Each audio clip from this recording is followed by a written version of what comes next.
Good morning, everyone. Today we will start our third chapter. This is the last chapter of your second unit. You have completed almost your 50% syllabus of your subject. So third chapter name is Gopal Krishna Gokhale. From last four videos you have learned about Dadabhai Naroji. In this chapter you can see the similarities between Gopal Krishna Gokhale and Dadabhai Naroji basically on the political ideologies. ये कहने का कारण ये है कि जब आप गोपाल कृष्ण गोखले को शुरू कर रहे हैं तो अपने माइंड में दादा भाई नौरोजी के राजनीतिक विचारों को, उनके कार्य करने के तरीकों को, वो सब आप अपने दिमाग में रखें तो आपको गोपाल कृष्ण गोखले को समझना और भी अधिक ईजी हो जाएगा।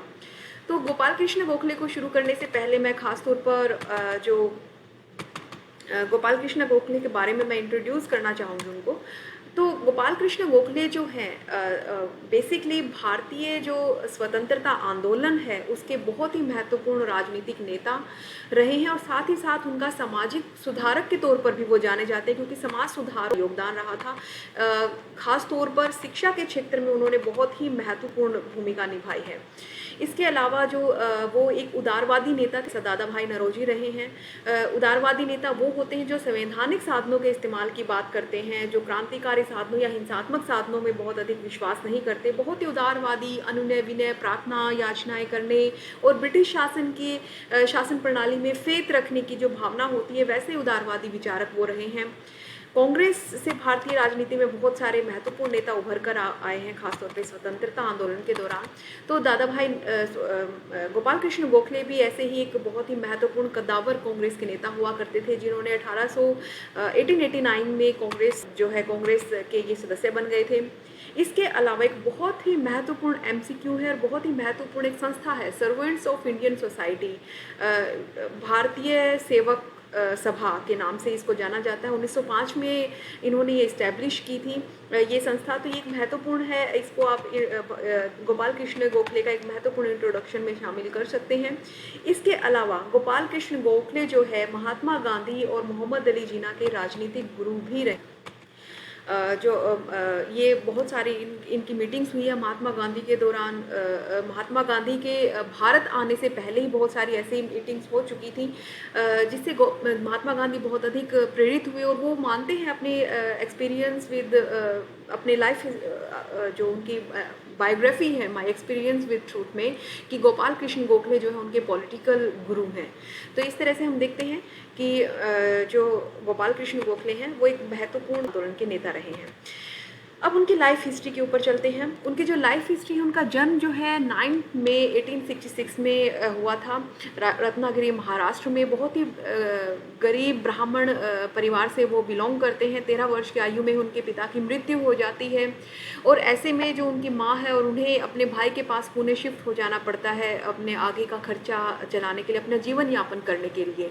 और वहाँ देखिए उनके भाई की सिर्फ 15 रुपये मासिक वेतन हुआ करता था, लेकिन उस मासिक वेतन में से 8 रुपये जो वो अपने भाई की शिक्षा पर खर्च किया करते थे। तो इस तरह से देख सकते हैं कि गोपाल कृष्ण गोखले की शिक्षा पर कोई असर ना पड़े, इस चीज़ का उनके परिवार ने पूरा ध्यान रखा और ख़ास तौर पर उनको इंग्लिश मीडियम की एजुकेशन दिलवाने में उन्होंने अपना जो है बहुत ही गरीबी में दिन काटे। और देखिए गोपाल कृष्ण गोखले भी ऐसे हुआ करते थे कि परिवार पर अधिक बोझ न बने, खर्चा ना आए मेरी शिक्षा का, तो ऐसे में वो हॉस्टल में जब रहते थे अपना खाना खुद बनाया करते थे तेल को बचाने के लिए, क्योंकि उस टाइम जो है लाइट की उतनी सुविधा नहीं हुआ करती थी तो तेल दियों में पढ़ा जाता था, तो बचाने के लिए वो स्ट्रीट लाइट में पढ़ा करते थे। तो इस तरह से उनके जो जीवन रहा है। इसके अलावा जो जब उन्होंने 1881 में 10वीं परीक्षा पास की, फिर 1800 बहुत ही फेमस जो है कॉलेज हुआ करता था राजा राम कॉलेज, वहाँ से उन्होंने पास की थी अपनी 10वीं। इंटर करने के बाद उन्होंने ग्रेजुएशन जो है बहुत ही रिनॉन्ड कॉलेज एलिफिंस्टन कॉलेज 1884 में की थी। देखिए वो पहले भारतीयों में से है, उस बैच से वो रिलेट करते हैं जिनको यूनिवर्सिटी की तरफ से डिग्री मिलनी शुरू हुई ग्रेजुएट की, तो वो पहले उन भारतीयों में शामिल हैं। इस तरह से आगे चल के हम देखते हैं कि जब उन्होंने अपनी शिक्षा को पूर्ण कर लिया तो उन्होंने ठान लिया कि वो अपना जो आगे आने वाला जीवन है वो पूरी तरह से शिक्षा को जो है स्पुर्द कर देंगे, शिक्षा के क्षेत्र में ही अपने आप को वो लेकर जाएंगे। तो वो एक टीचर बनने का फैसला करते हैं और ख़ास तौर पर दक्कन एजुकेशन सोसाइटी हुआ करती थी, दक्षिण शिक्षण सभा हुआ करती थी। उस दक्षिण शिक्षण सभा से जुड़ जाते हैं जिसका मुख्य उद्देश्य क्या हुआ था कि कमज़ोर वर्ग को कम पैसे में शिक्षा प्रदान करवाना। तो उन्होंने एक एग्रीमेंट किया कि 20 वर्षों तक वो 75 रुपये जैसे बहुत ही छोटी मासिक आय पर वो दक्कन एजुकेशन सोसाइटी से जुड़े रहेंगे, वहाँ शिक्षा देते रहेंगे। और उस देखिए उसमें से भी वो जो है अपनी आय का बहुत बड़ा हिस्सा जो है अपने परिवार के पालन पोषण के लिए भेजते रहे। तो यहाँ पर भी आप देखेंगे कि बहुत कम संसाधनों में उन्होंने समाज सेवा करना शुरू कर दिया। तो इस तरह से वो सर्व करते रहे दक्कन एजुकेशन सोसाइटी 1902 तक। उसके बाद फर्गुसन कॉलेज बहुत ही महत्वपूर्ण कॉलेज है, उससे वो जुड़ गए थे। इस तरह से क्या है उनका जो है शिक्षा के बाद अध्यापन जीवन प्रारंभ हो जाता है। अब आते हैं उनके राजनीतिक विचारों पर। गोखले जी के राजनीतिक विचारों पर खास तौर पर 3 महत्वपूर्ण नेताओं ने बहुत अधिक जो है प्रभाव डाला। सबसे पहले थे दादा भाई महादेव गोविंद रानाडे। ये जो रानाडे थे इनको गोपाल कृष्ण गोखले अपना राजनीतिक गुरु मानते थे। उनको ये लगता था कि मैंने जितना भी राजनीति के बारे में समझ पैदा की है वो रानाडे से पैदा की है। तो रानाडे भी उन्हें समय समय पर राजनीतिक के गुर सिखाते थे, किस तरह से संस्था में काम करना है, किस तरह से प्रार्थना पत्र लिखने हैं, किस तरह से अंग्रेजों को अपनी बातों के लिए मनाया जा सकता है। बहुत सारी चीज़ें जो है उन्होंने रानाडे से लिखी, इसलिए वो राजनीतिक गुरु कहलाए। तो ये महत्वपूर्ण MCQ है, आपसे पूछा जा सकता है कि राजनीतिक गुरु गोपाल कृष्ण गोखले के कौन रहे हैं। यहाँ एक और चीज़ मैं मेंशन कर दूं कि महात्मा गांधी के जो राजनीतिक गुरु हैं वो गोपाल कृष्ण गोखले रहे हैं, और गोपाल कृष्ण गोखले की राजनीतिक गुरु जो है वो महादेव गोविंद रानाडे हैं। जो दूसरे व्यक्ति थे जिनसे बहुत अधिक प्रभावित हुए वो थे दादा भाई नौरोजी, जिनसे उन्होंने जो है धर्मनिरपेक्षता और देश अंग्रेज़ों के सामने अपनी जो विचार है, अपनी विचारधारा किस प्रकार से रखनी है। देखिए रानाडे जी बहुत अधिक धार्मिक और हिंदू धर्म में बिलीव रखने वाले थे, तो वो उतने ज़्यादा जो है अपनी सोच को लिबरल नहीं रख पाते थे। तो गोपाल कृष्ण गोखले जो है उदारवादी विचार उन्होंने दादा भाई नौरोजी से ही सीखे कि किस प्रकार से संवैधानिक साधनों का इस्तेमाल करना है, किस प्रकार से अंग्रेज़ों के सामने अपनी बात को वो रख सकते हैं, किस प्रकार से आंदोलन को खड़ा करना है। तो इस तरह की उदारवादी जो नीतियाँ हैं वो सारी की सारी वो दादा भाई नौरोजी से सीखते हैं। तीसरे जो महत्वपूर्ण पर्सन थे जिनसे वो बहुत अधिक इंस्पायर हुए थे वो थे फिरोज शाह मेहता। इनसे इन्होंने राजनीतिक दल बनाने के बारे में सीखा कि दल किस तरह से बनाया जा सकता है, संस्था का निर्माण कैसे किया जा सकता है, उस संस्था को संगठित कैसे किया जा सकता है, कैसे लोगों को एकजुट एक संस्था के नीचे लाया जा सकता है। तो इन 3 लोगों से बहुत अधिक प्रभावित हुए। चौथा भी मान लिया जाता है कि वो वेस्टर्न जो एजुकेशन सिस्टम है, वेस्टर्न कल्चर से बहुत अधिक प्रभावित थे। इसके अलावा गोपाल कृष्ण गोखले जो है अब आते हैं कि उन्होंने जो अपनी विचारधारा, राजनीतिक विचारधारा जब उनकी बन गई तो वो सबसे पहले कौन सी सभा से जुड़े।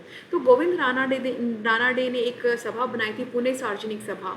उसका मुख्य उद्देश्य जो था वो था भारतीयों को राजनीतिक, खासतौर पर जो दक्षिण भारत के लोग हैं उनको उनके अंदर राजनीतिक जागृति लेके आना और उन लोगों की जो समस्याएं हैं वो अंग्रेजों तक लेकर जाना। तो इस तरह से जो वो इस सभा के संस्थापक नहीं कहेंगे, संस्थापक रानाडे थे। इस संस्था के प्रबंधक बन गए और प्रार्थना पत्र लिखना, एप्लीकेशंस आगे देना, अंग्रेजों के सामने अपनी बात रखना, ये सारे जो विचार हैं वो सारी जो चीज़ें हैं वो पुनः सार्वजनिक सभा में करना सीख गए थे। तो इस तरह से एक महत्वपूर्ण सभा है जिससे वो जुड़े।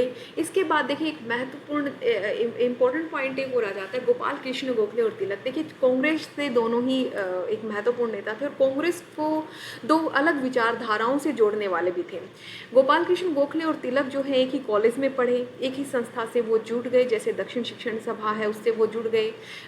दोनों में बहुत सारी सिमिलैरिटीज़ थी कहने को, जैसे कि दोनों ही चितपावन ब्राह्मण हुआ करते थे, एल्फिंस्टन कॉलेज से पढ़े, दोनों ही मैथमेटिशियन थे बहुत बड़े, दोनों ही दक्कन सोसाइटी से जुड़ गए, दोनों ही कांग्रेस के भी बहुत बड़े नेता रहे। लेकिन दोनों में बेसिकली बहुत ही ज़्यादा डिफरेंस था, वो था विचारधारा को लेकर।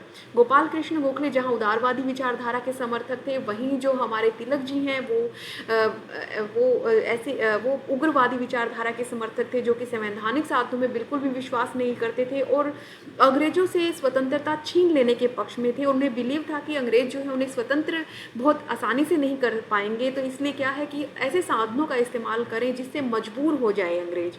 तो तिलक जो है उग्रवादी विचारधाराओं के थे और आगे चलकर इनका इतना ज़्यादा विचारधारात्मक स्तर पर क्लैश हो जाता है कि गोपाल कृष्ण गोखले जो है और उनके दोस्त अगरकर वो अलग थलग पड़ जाते हैं कांग्रेस में।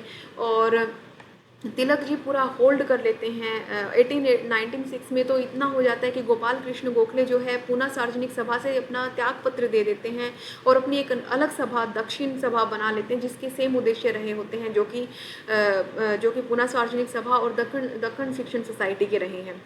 तो आगे चलकर भी आप देखेंगे जब इन्होंने कांग्रेस को ज्वाइन कर लिया 1889 में, तो खास तौर पर देखिए कांग्रेस में इन्होंने बहुत महत्वपूर्ण भूमिकाएं निभाई हैं। 1895 में ये सेक्रेटरी बने कांग्रेस में, जो कि बहुत ही इम्पोर्टेंट पद माना जाता है। इसी तरह से बॉम्बे प्रोविंशियल कांग्रेस थी, तो उसके जो है 1901 से 1903 तक ये एक अध्यक्ष की तरह काम करते हैं। इसी तरह से 1905 में जो कांग्रेस के अधिवेशन होते हैं उसके वो अध्यक्ष बनते हैं, जो कि एक बहुत महत्वपूर्ण भूमिका थी।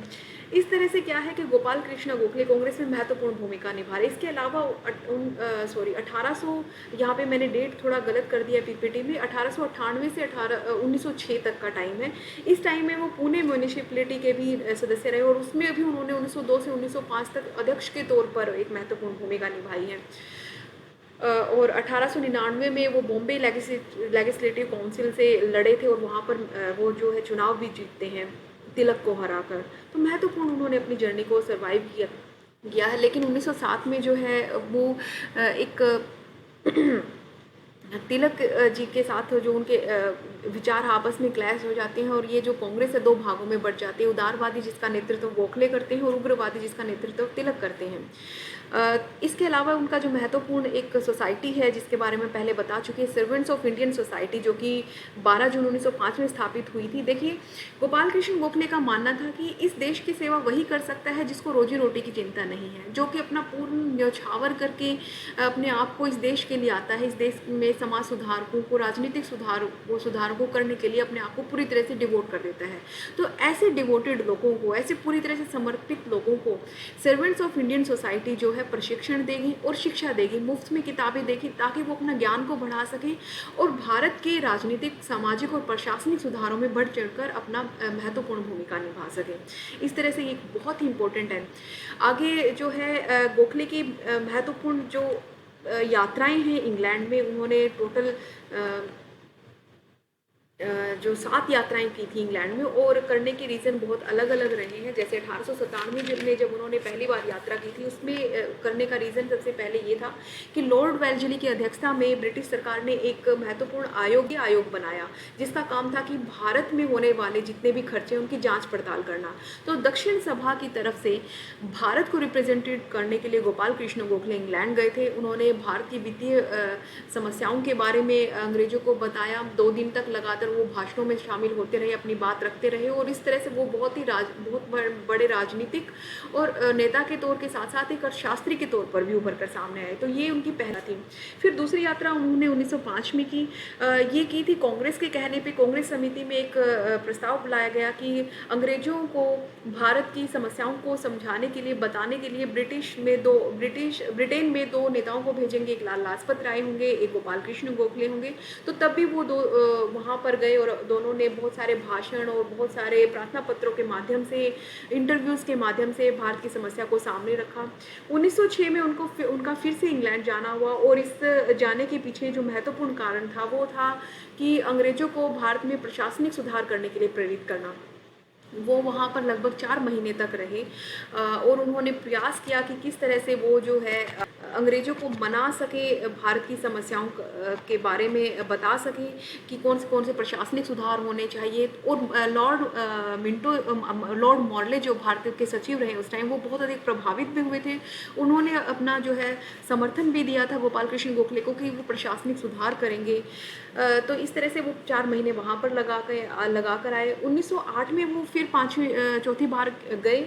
इसके पीछे कारण ये था कि बहुत सारी हिंसक घटनाएं भारत में हुई थी, बंगाल में बहुत सारी हिंसक घटनाएं हुई थी। तो कहीं ना कहीं उन्हें डर था कि जो माउंटे अपने सुधार जो है वापस ले ना ले। तो इस चीज़ को बचाने के लिए 6 महीने तक वो वहाँ की यात्रा की। 1912, 13, 14 जो है ये लोक सेवा आयोग के संबंध में गए। 1912 में खासतौर पर प्राथमिक शिक्षा में बहुत सारे सुधार करवाना चाह रहे थे, तो इसके लिए वो इंग्लैंड की यात्रा करते हैं। लेकिन उनका ये बात मानी तो नहीं जाती, बट उनको लोक सेवा आयोग का सदस्य बना दिया जाता है। तो 1913, 1914 लोक सेवा आयोग का सदस्य होने के नाते वो 6ठी और 7वीं यात्रा करते हैं। तो इस तरह से गांधी जी को भी वो इंस्पायर करते हैं। 1896 में, 1901 में भी मिलते हैं, 1912 में भी मिलते हैं। देखिए जब 5वीं इंग्लैंड में यात्रा हुई थी 1912 में, तब वो दक्षिण अफ्रीका की तरफ से आ रहे थे। तो दक्षिण अफ्रीका में उस टाइम महात्मा गांधी थी, तो उनको इंस्पायर उन्होंने किया था। तो इस इतने महान नेता की 48 वर्ष की आयु में 19 फरवरी 1915 को उनका